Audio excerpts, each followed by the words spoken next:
Hello everybody, today we're talking about these pianos, one piano in particular. But one thing I'm trying to get to grips with is why is it when I want to write a tune, I just find it so much easier to sit down at a real piano rather than any one of the dozens of sample pianos I've got. There is something, it's more than just the tactile thing, it's something to do with communication with the instrument. And so when I'm writing themes at the moment for a project I'm doing, and I tend to spend quite a lot of time here with my phone recording everything, etc., etc. However, I have to say I have just tried a piano, sample piano, which does tick the box, and where I can sit and noodle away and write tunes, and it feels like sitting here. And it's not something which I've been able to do before. Let's check it out. Right, let me introduce you to this piano. Here we go. Ba, ba, ba, ba. It comes from Max Richter, composer, film composer, concert composer, and he's got this absolutely wonderful, incredible space out in the countryside in Oxfordshire, and it's got this entire wall of glass which just looks out over the countryside. So similar in so many respects to the shed here, surrounded by wildlife, except it's really big and it's got an incredibly posh piano in it. And that posh piano is what they have sampled. So it's this thing, it's the Model D Spyro-R, which is apparently the world's finest high-resolution player piano. So in other words, it can record itself as well. And it's 8 foot 11 and 3/4 inches long. And it weighs 511 kilograms. Well, 511 kilograms after Christmas, 480 before. It's also worth a double die fortune. But that's not our problem, because Max and his team have sampled this piano in extraordinary detail. It's a very, very nice piano. Look, I'm just going to play the thing. Its speciality is the kind of softer end. It's the dynamics from sort of like mezzo forte and below are really where it's God, that's better. Where it really scores. So let me just show you what it's.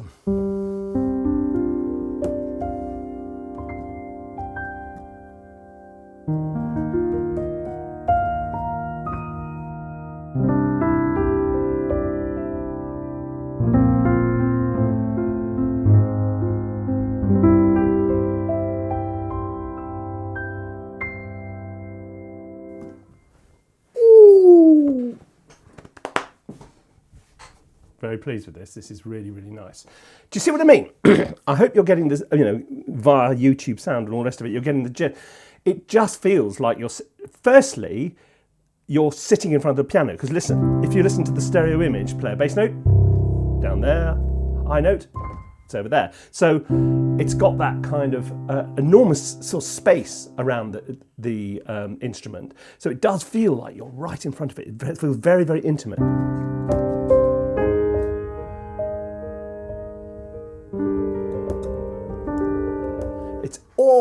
It's lovely. I mean, in terms of what you actually, the options you get, they're fairly straightforward. You get a closed piano and an open piano. You then get 3 mic positions, and that's really interesting. Let me just tell you what, I'm going to turn the other 2 off so you can hear. This is the vintage ribbon. Let's now have the modern ribbon. And finally, the pencil.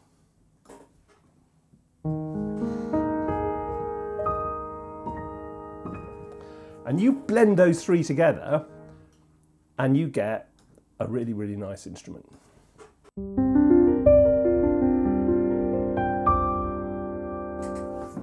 The closed piano is much like this.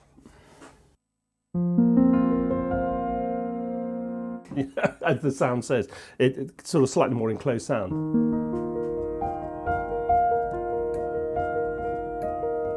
I like the open one actually.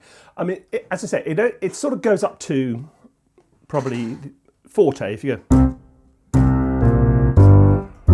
But it's not, you know, if you wanted to do Rachmaninoff, this is not the piano for you. If you want to write something sensitive, if you want to get feedback from the instrument you're playing, you know, then absolutely this is the instrument for you. So look, what I thought I'd do, I'm in my shed and I've got, just like the Max Richter studio, a wall of glass and nature outside. I'm very keen, as you know, regular viewers of the channel will know, on birds. So I've got bird feeders, window feeders indeed. And if I'm sitting here still enough for long enough, they start coming in and feeding on those feeders. So what I thought I might do is try and write some music for birds to feed at the bird feeder while the birds are feeding at the bird feeder. Does that make any sense at all? I don't know.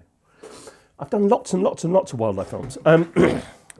I've never done birds feeding and bird feeders before though. So let's just see how we get on. Anyway, so I'm gonna keep one eye on the bird feeder so that we can.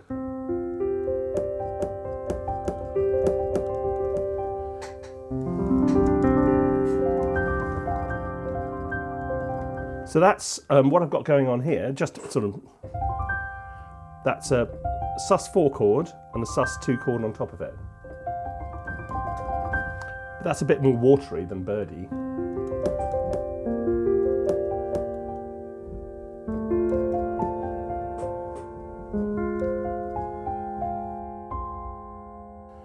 So as I'm playing, and this is where we come back to how I go about writing tunes, it's really useful if you are reasonably fluent at improvising on an instrument. It doesn't have to be a keyboard, but it helps if it's a keyboard.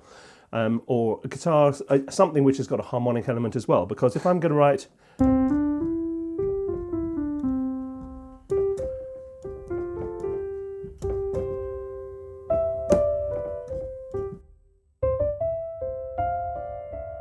that could be so many different things. It could be very straight diatonic, or it could start on the A minor chord, because look, could be the top notes of A minor, D minor, then back to the A minor again.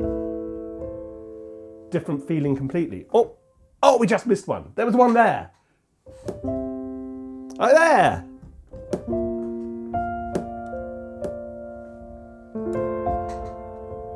Come back, come back, come back.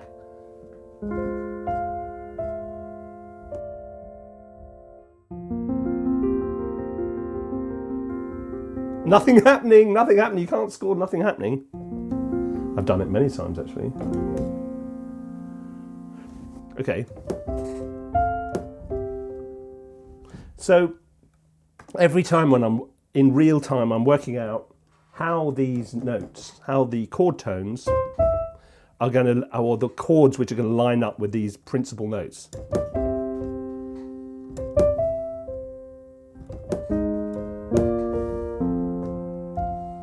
So there's a conversation going on between the melody and the harmony, and the two evolve together, and sometimes it works and sometimes it doesn't.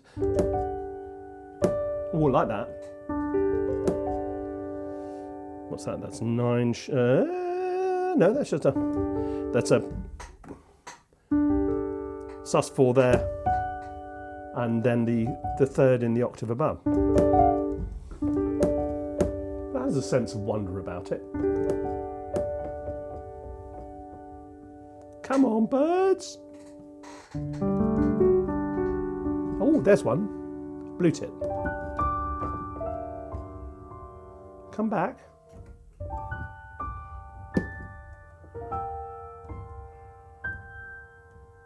Moo, come back.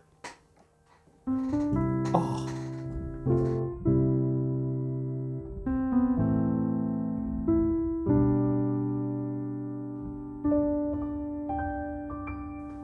Come on back. It's not exactly non-stop action, is it?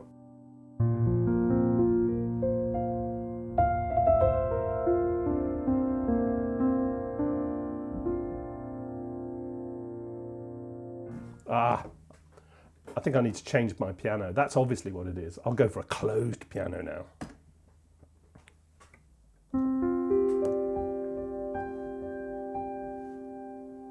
Listen to that decay.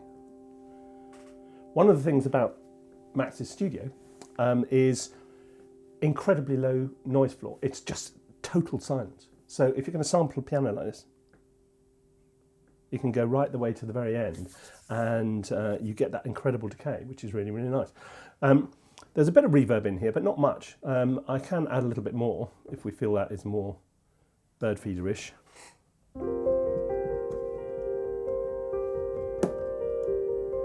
Bit too much, actually. Too much, and it spoils it. You see, that's how good the piano is, because actually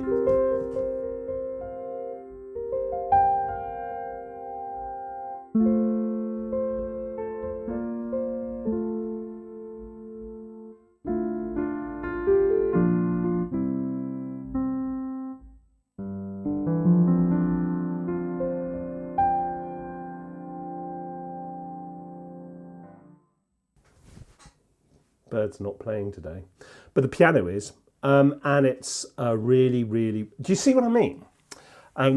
About this kind of, it gives me the same feeling as sitting in front of a real piano, and particularly if I'm doing this kind of sort of light and airy thing. It seems so intimate and so close, and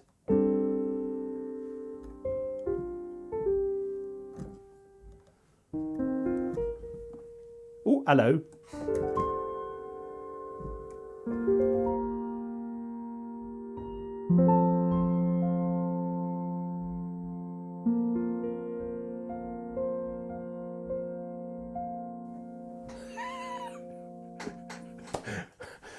One blue tit does not make a sequence. Never mind. Anyway, look.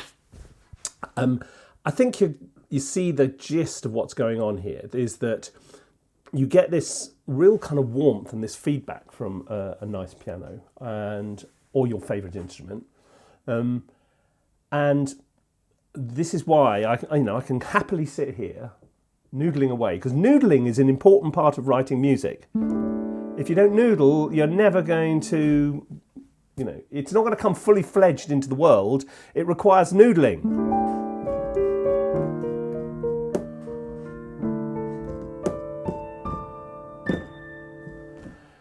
So I noodle away for hours, and then out of all this noodling, suddenly comes one decent idea. And that's all it takes. But part of the skill is recognising when you've had the idea, not just doing the noodling. So I tend to use, I'll stick the piano, the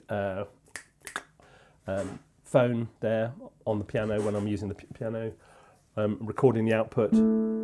And I record it all the time, because if you have a good idea, it's really easy. Sometimes the good idea happens because you've made a mistake, and it's or you played something you didn't mean to, and you go, oh, that sounds good, but you can't know what you did sometimes. So it's important to have something recording all the time. Then all those ideas are just. Also, then when you come back next day, and you're going back to the same tune you were working on the day before, it's really easy if you haven't recorded it properly to half remember it or remember it differently. So you might, the rhythm, for example, might be different, which might be better or worse. And if you sort of somehow it's lost something, it's often because you've just subtly changed something and you can't quite remember what it is. So it's important to keep a record of what you do. So look, go and check out Max Richter's piano, and it's currently for the month of until 31st of January 2024 on sale. It's 119 quid at the moment, 149 normal price, which is about 1,000th of the price of a real Steinway D Spyro /R. At which point it's astounding value. Anyway, look, I hope you go and check it out, because I think it's great, and I think you'll like it. So it's part of my template. It's right in there, and I work on it all the time. So anyway, that's all I got for you today. If you're interested in learning more about writing music, we do courses in that kind of thing, you know. Did you not know that? Oh yeah. We do quite a lot of courses in how to write music, learn music theory, how to write trailer music, all kinds of things. Why don't you check it out? ThinkSpaceEducation.com. Courses like this.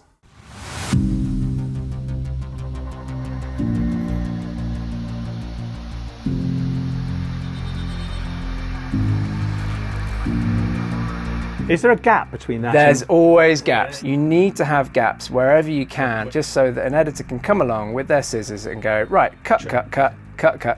And frequently, editors will piece your track together with some other track from a different publisher. You have to give them as many options as possible.